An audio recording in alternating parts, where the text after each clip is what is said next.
Labdien visiem, kas mani redz. Nu, es atvainojos par to, ka šādā veidā jātiekās ar jums. Paldies par uzaicinājumu, protams, piedalīties šajā pasākumā, bet šoreiz laikam būtu jāizmanto mūsu zinātniski-tehniskā progresa iespējas un jāuzrunā jūs cienījamie skatītāji, klausītāji attālināti. Bet patiešām liels prieks un paldies par šo uzaicinājumu piedalīties šajā Smiltenes vēsturē veltītajā konferencē, jo es gribētu teikt, ka mūsu valsts gan 20. gadsimta, gan arī jebkuru citu laiku militāru politisko norišu pētniecība vienkārši nav iedomājama bez atsevišķu novadu, pagastu, apdzīvotu vietu un tam līdzīgu vietu detalizētas vēstures izpētes. Bez tam, protams, var teikt, ka neatkarības karš, kurš ilga no mūsu valsts tapšanas 1918. gadā līdz 1920. gada Latvijas un Padomju Krievijas miera līgumam, ieņem nozīmīgu vietu Latvijas vēstures pētniecībā. Tieši šajos 2 gados jaundibinātā valsts, pirmkārt jau pateicoties Latvijas armijas karavīriem, spēja pieveikt visus gan iekšējos, gan ārējos ienaidniekus, stabilizēties iekšpolitiski un ārpolitiski. Un pie vēstures kopājums var nonākt tikai uzzinot, analizējot un vērtējot notikumus uz vietām visos Latvijas novados un konsolidējot to visu, visas valsts un visas reģionu notikumu kontekstā. Protams, Smiltenē un tās apkārtnē neatkarības kara laikā lielas kaujas nav notikušas, tomēr pilsēta, miests šajā laikā piedzīvojas vairākas varas maiņas, kara laika jukas, postījumus, var sakot, šeit notikumi bija ārkārtīgi līdzīgi kā ļoti daudzās citās Latvijas pilsētās un apdzīvotajās vietās šajās trauksmēnajos gados. Un vēl es gribu teikt, ka mans šodienas stāstījums ir tāds, es varētu viņu nosaukt par pārspriedumiem par notikumiem Smiltenē un tās apkārtnē. Un nekādā gadījumā es nemēģināšu būt tāds pretendēt uz kaut kādu nobeigtu pētījumu, jo bez šaubām ir vēl joprojām ļoti daudz tēmu un notikumu un tukšo vēstures lapuspušu, kuru izzināšanai būtu jāvelta arī turpmākais laiks un turpmākie pētījumi. Sakiet, viss kārtībā, jūs mani dzirdat? Jā, dzirdam visu ļoti labi. Es tikai noņēmu savu seju no ekrāna. Labi, jā. Okay. Tātad iesākumā es gribētu nedaudz pievērsties, varbūt tās negluži Smiltenē, bet ieraksturot to kopējo noskaņu Latvijas teritorijā laikā, par ko es stāstīšu. Tātad 1918. gada 18. novembris Rīgā pasludina neatkarīgu demokrātisku Latvijas valsti. Bet šī valsts bija jāveido no nekām, jo nebija ne valsts pārvaldes aparāta, ne armijas, apkārt bija vienīgi ienaidnieki. Tobrīd valsts proklamētāja Latvijas Tautas padome pasludināja sevi par vienīgo likumīgo valsts varas nesēju Latvijā un izpildu ar pārstāvēju proklamēšanas brīdi izveidotā Latvijas pagaidu valdība ar Zemnieku savienības līderi agronomu Kārlu Ulmanu priekšgalā. Pagaidu valdība savu pirmo sēdi sanāca 28. novembrī un veidojot ministru kabinetu sākumā pat nebija paredzēts kārība apsardzības ministra postenis, par to tā brīža valdība domāja vismazāk. Latvijas Tautas padomes politiskās platformas 6. pantā bija teikts, citēju, Latvijas Tautas milicija, jeb apsardzības spēks dibinām uz iesaukšanas pamatiem, neizslēdzot brīvprātīgu pieteikšanos. Citāta beigas. Milicija bija paredzēta iekšējās kārtības uzturēšanai un viņa pakļautos iekšlietu ministram. Tūlīt pēc Latvijas proklamēšanas pagaidu valdība vilcinājās veidot savas karaspēku vienības, jo tika deklarētas mierīgas un draudzīgas attiecības ar visām kaimiņu valstīm, ieskaitot Padomju Krieviju. Tomēr šo vienību nepieciešamību diktēja svarīgi iekšpolitiskie un ārpolitiskie apstākļi. Latvija bija Vācu okupācijas varā, faktiskais noteicējs bija Vācu valdības pilnvarotais pārstāvs Augusts Vinings, un saskaņā ar 1918. gada 11. novembra Kompienas pamiera noteikumiem, kur noslēdza sabiedrotie pret Vāciju, sabiedrota prasības Austrumu frontē esošiem Vācu karaspēkam vajadzēja palikt Baltijā, esot par drošības garantu pret iespējamo lielnieku iebrukumu rietumu virzienā. Bet Latvijas teritorijā izvietotā 8. Vācu armija pēc pašā Vācijā notikušās novembra revolūcijas bija sākusi strauji demoralizēties. Karavīri sāk vēlēt zaudēt komitejas, ignorēja priekšnieku pavēles, pieprasīja tos sūtīt mājās. Var sakot, sākās viss tas, kas notika ar Krievijas armiju pēc gadu iepriekš notikušās februāra revolūcijas. Un, neskatoties uz to, ka Vācu 8. armija palika galvenais militārais spēks Latvijā, Ulmaņa vadītāji pagaidu valdībai nebija ko likt tam līdzās un nevarēja nekādā veidā tā pretoties jau sākušajam lielnieku armijas iebrukumam no austrumiem.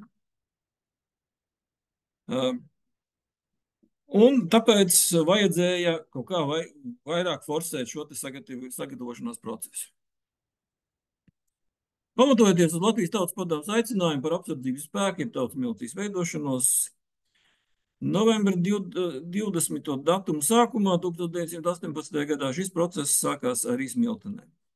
25. novembrī Smiltenes milicijas reģistrācijas komisijas priekšsēdētājs Dāvis Miesiņš ziņoja apsardzības ministrijas pagaidu pārvaldītājam Robertam Dambītim par to, ka Smiltenē un apkārtnē līdz tam laikam milicijas dienestā bija pieteikušies ap 40 vīru. Ar brīvprātīgo reģistrāciju nodarbojās privātā kārtā izveidotā vietējā Smiltenes pagaidu komiteja, kurā ietilpa bijušie Krievijas armijas virsnieki Dāvis Miesiņš kā priekšsēdētājs, viņa biedrs Pēters Krievs, Pricis Ķivelītis, kara laika ierēdnis Kārlis Ēhe un Smiltenes pagastu vecākais Priedīts. Reģistrācija milicijā notika Smiltenē Krājkas telpās, un no Dāvida Miesiņa ziņojuma izriet, ka Smiltenē miliči ir tikai reģistrēta, bet nav notikusi vietējās reālās vienības izveide. Valdīja absolūta neziņa par milicijas finansēšanu.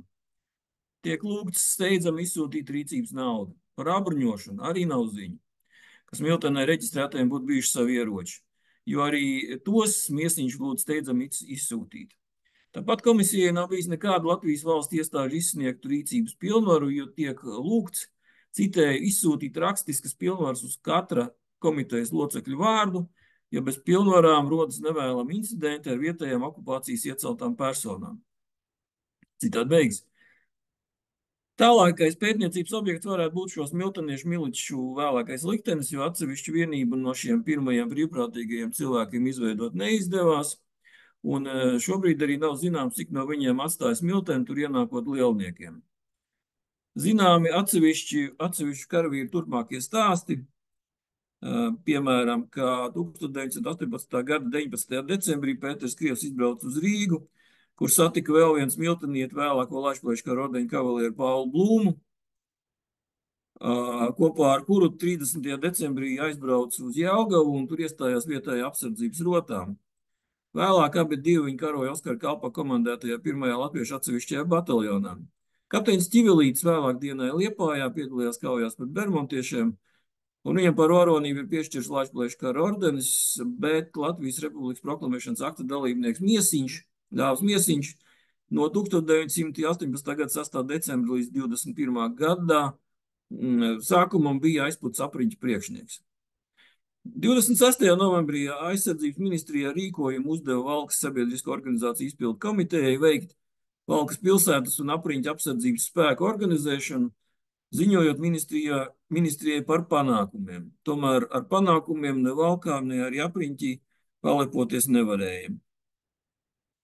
Strateģiskā situācija tobrīd aizvien pasliktinājās, un Latgale jau bija ieņēmusi sarkanā armija, bet vācu karaspēks šo Latvijas daļu vienkārši pameta. 7. decembrī Latvijas Republikas apsardzības ministrs Jānis Zālīts izdeva pagaidu valdības vārdā rīkojumu par to, ka noslēdz līgumu ar Vācijas valdības ģenerālu pilnvaroto Augustu Vinnigu, līgumu par Landesvēra, jeb Latvijas zemessardzes īpaša karaspēka dibināšanu arī šo sastāvu. Saskaņā līgumu Landesvērā bija paredzēts izveidot 26 kājnieku rotas un 6 artilērijas baterijas, vadoties pēc, kuras kompaktēšana bija vadoties pēc nacionālā principa. Tas ir 18 latviešu, 7 vācu un 1 krievu rotu. Pavisam plānoja savākt apmēram 6000 zemesargu brīvprātīgos, bet, protams, tas viss palika arī iecerēs. Brīvprātīgo vervēšanās priekš šīs Latvijas zemesardzes, jeb Landesvēra, visu Latviju sadalīja 4 apsardzības apgabalos – Rīgas, Vidzemes, Kurzemes un Latgales. Un Smiltene tātad un apkārtne attiecīgi ietilpa Vidzemes apsardzības apgabalā. 7. decembrī Cēsīs ieradās Vidzemes okapāla apsardzības priekšnieks pulkvedis Jānis Apinis ar pavadošu nelielu improvizētu štābu. Nākošajā dienā izdeva pavēli par brīvprātīgo vienību, jeb rotu organizēšanu Valkā, Valmierā, Cēsīs, Limbažos un arī Smiltenē. Par pirmās valkas rotas komandieru iecēla kapteini Kārli Peinci, par otrās Valmieras rotas komandieru kapteini Jāni Praulu, par trešās Cēsu rotas komandieru virsleitnantu Arturu Jansonu, par Limbažu rotas komandieru kapteini Dāli un par apgādības daļas priekšnieku virsleitnantu Jāni Puriņu. Par iecerētās Smiltenes rotas komandieru netika iecelts neviens. Tomēr, un jāsaka, ka arī, pagaidām netika iecelts, bet jāsaka arī, ka ienaidnieku tuvošanās lielā mērā paralizēja rotu komplektēšanu.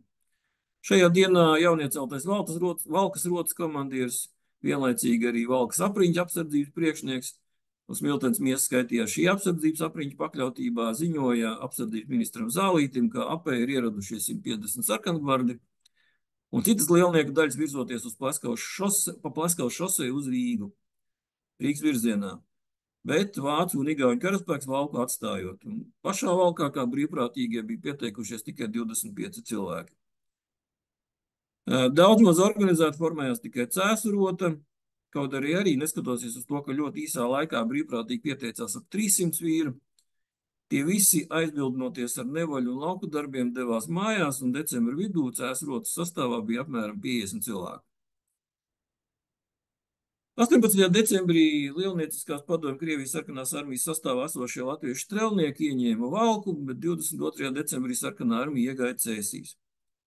Un Smiltenē tobrīd jau pilnīgi atklāti darbojās vēl 4. decembrī izveidotā no lielniekiem sastāvošā 20 cilvēku lielā bezzemnieku un strādnieku padome, kas faktiski bija pārņēmusi varu arī miestā un apkārtnē.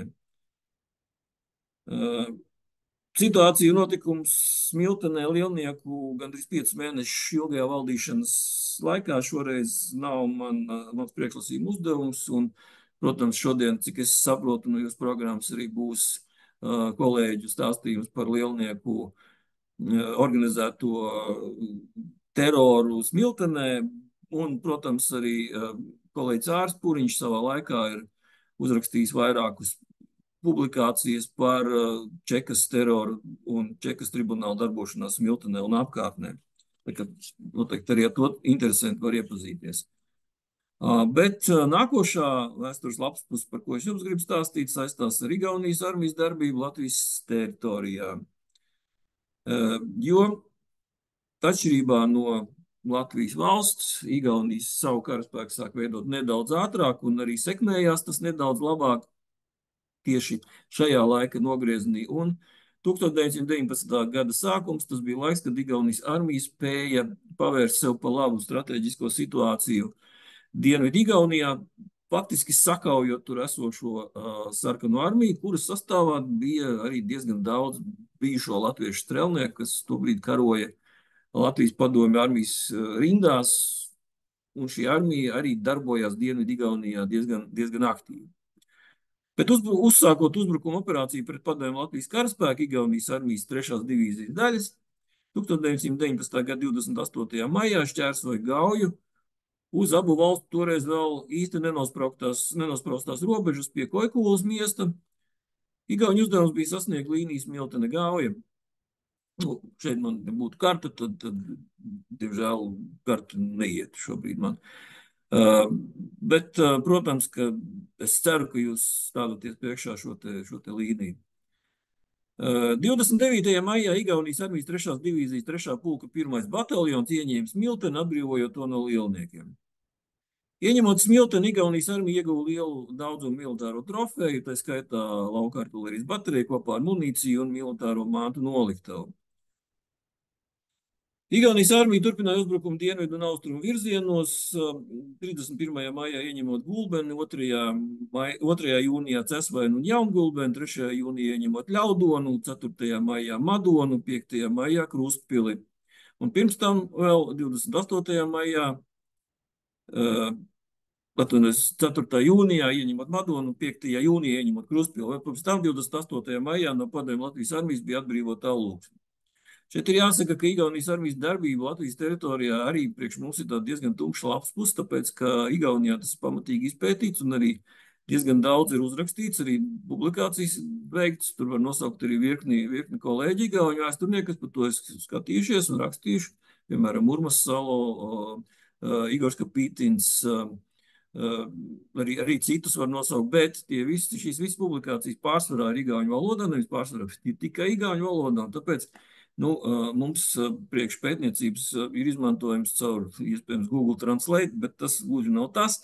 Bet arī tas ir turpmākās sadarbības un turpmākās pētniecības objekts.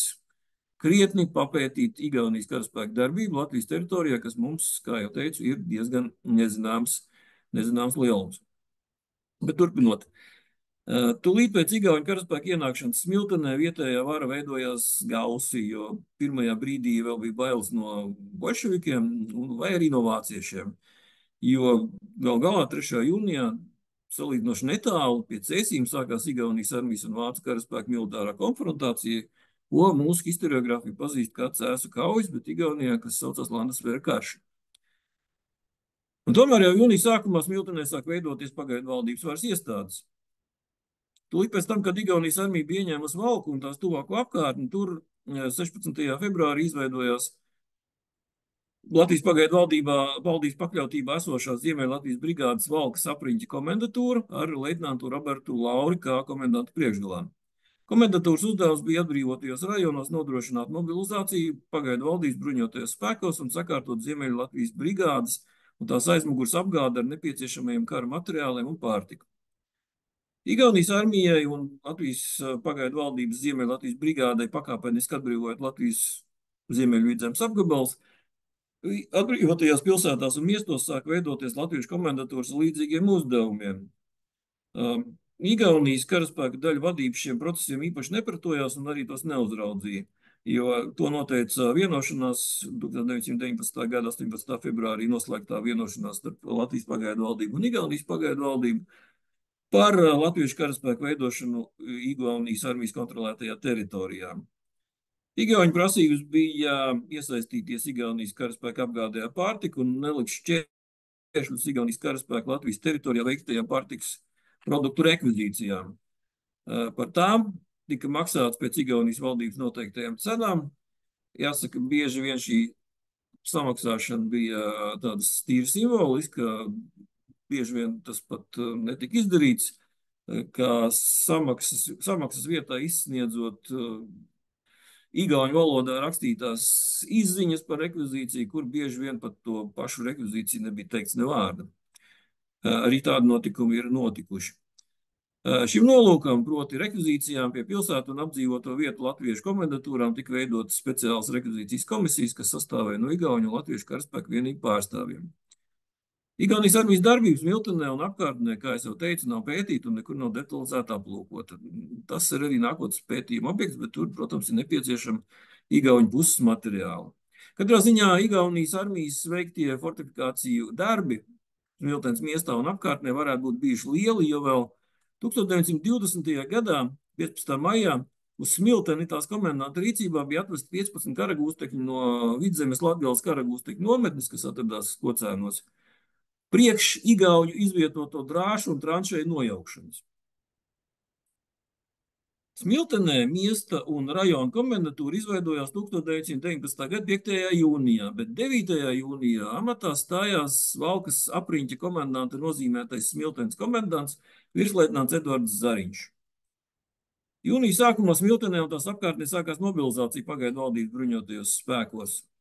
Lai arī pirmie Smiltenes un apkārtnes iedzīvotāji kā brīvprātīgie pagaidu valdības militārajā dienestā stājās jau agrāk, 11. jūnijā Valkas apriņķa komendants visu apriņķi izsludināja visu no 1879. gada 1. janvāra līdz 1902. gada 1. maijam dzimušo vīriešu kārtas Latvijas pavalsnieku, kā arī visu 50 gadu vecumu nesasniegušo bijušo Krievijas armijas virsnieku mobilizāciju.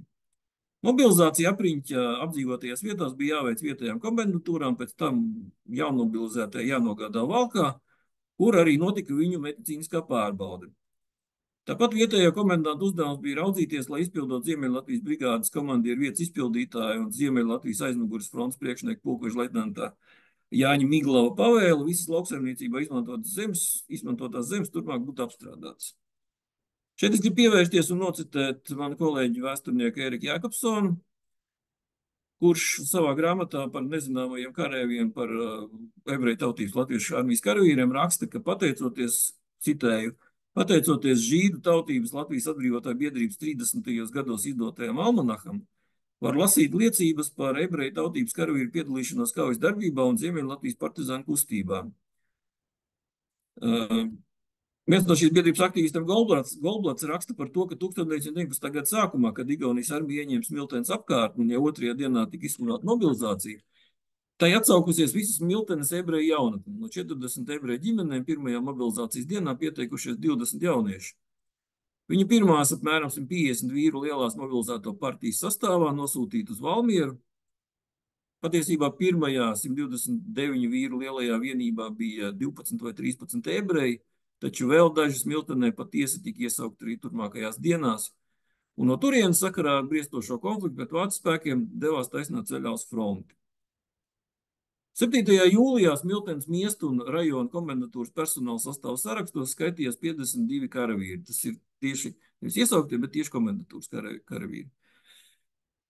Bet savukārt Smiltenes iecirkņu komendatūra laika posmā līdz 1920. gada 16. februārim, tas ir līdz brīdim, kamēr reāli notika mobilizācija, pavisam bija mobilizējusi 284 miesta un apkārtnes iedzīvotājus.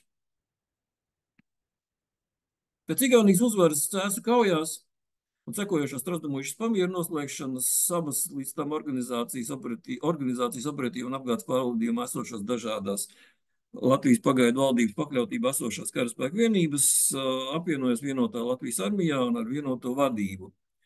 Un tā skaitā arī ar vienoto apgādi. Līdz ar to, vienādojot apgādi, tika drusku transformēta arī komendatūru sistēma Latvijā.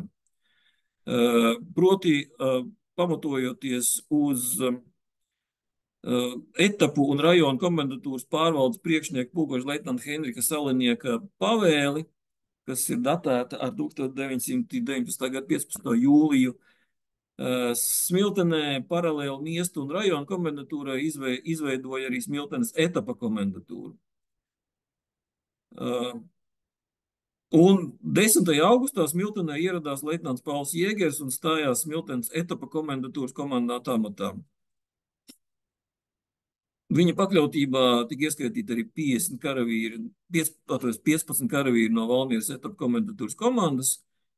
Savukārt 4. septembrī no armijas etapu bataljons Smiltenē ieradās karalaika ierēdis Julijs Zauska, un viņš vienlaicīgi skaitījās arī Smiltenes etapu komendatūras darbvedis, bieži vien aizvietojot arī pašu komendantu. Komendatūra atradās Smiltenes pilī. Šī bija paralēla struktūra Smiltenes rajona komendatūrai, tā izpildīja mobilizēto jaunkarēju transportēšanas funkcijas, iesauktos no citām vietām nogādāja Smiltenes komendatūrā, tur viņi pārlaida vienu vai vairākas naktis. Šeit uz vietas viņiem veic pirmo medicīnisko pārbaudu, un pēc tam pārved tieši uz tām karaspēku daļām, kur viņiem bija jānonāk. Uz to brīdi, kamēr jaunmobilizēti atradās Smiltenes etapu komendantu rīcībā, tos ieskaitīja komendatūras personāla sastāvu štatu sarakstos, bet pēc aizbraukšanas izslēdz no šiem štatu sarakstiem. No Smiltenes karējus visbiežāk pārved vai nu uz Cēsīm, Valku vai arī Valmieru, bet no 1919. gada oktobra viņi visi nonāca Vecgulbenē izvietotajā Vidzemes jaunformējamajā jeb Valkas bataljonā. Līdz 1919. gada 12. novembrim šajā jaunformējamajā bataljonā no Valkas apriņķa un rajona komendatūrām bija nosūtīti 8 virsnieki, 3 karierēģi, 502 karēvi un 11 zirgi. Kā nederīgi komendatūrās bija atsijāti 342 karavīri. Smiltenes etapa komendatūras atsūtīto mobilizēto karavīru kopskaits arī ir nākotnes pētījuma mērķis, jo tas pagaidām īsti nav nosakāms. Tas ir, respektīvi, ir nosakāms, bet tas ir jāskaita. Komendatūras karēji bieži vien nodarbojās arī ar vietējām iekšējās drošības struktūras noziedzības un vēl diezgan daudzskaitlīgo bolševiku atbalstītāju apkarošanas funkcijām. Līdz visbeidzot 1919. gada 28. oktobrī Smiltenes etapu komendatūru likvidēja un izformēja, un visas etapu komendatūras funkcijas, tā skaitā arī mobilizēto karavīru transportēšanu, pārņēma Smiltenes miesta un iecirkņu komendatūru, kurai 1. novembrī arī mainījās komendants. No leitnanta Paula Jēgera to komendatūras komandanta amatu pārņēma virsleitnants Ludvigs Ādlers. Savukārt Jēgera komandējas Vecgulbenu uz Vidzemes divīzijas jaunformējumā bataljonu komandieru rīcībā. Karavīru skaitu komendatūras komandā ir grūti konstatēt, jo tas nekad nebija pastāvīgs dēļ mobilizēto rotācijas. Nu, piemēram, 17. novembrī komandā skaities 56 karavīri, bet pēc pāris dienām šis skaits jau bija mainījies un teiksim, 3. decembrī komandā skaitījās 105 tā skaitā arī jaunmobilizētie karavīri. Pēc tam no 7. novembra pie Smiltenes komendatūras uzturu sāka saņemt arī miestā un apkārtnē Klaušu dienestā iesauktie pašaizsardzībnieki. Tā toreiz vietējos dokumentos dēvēja aizsargus, kas tobrīd bija Klaušu izpildes organizācija. Nu, visbeidzot, 1920. gada 28. janvārī Smiltenes miestu un iecirkņu komendatūru no virsleitnanta Ludviga Ādlera pārņēma leitnants Eduards Bērziņš. Un Smiltenes komendatūra turpināja savu darbu jau pietuvojoties miera laikam, jo pēc miera līguma ar Padomju Krieviju 1920. gada 11. augustā vēl kādu brīdi gan turpinājās kara stāvoklis, bet pamazām jau sāka arī armija pāriet uz savādāku ikdienas dzīves ritmu, un gan tas, gan arī turpmākā komendatūras darbība, gan arī tas miedarbība kopā ar vietējo aizsargu nodaļu, es domāju, ka ir nākotnes pētījuma uzdevums, un tas varētu būt arī ļoti interesanti pētniecības objekts, ļoti interesants lapsus Smiltenes vēsturē. Nu, paldies, mans laiks laikam ir beidzies, un tad, paldies jums par uzmanību.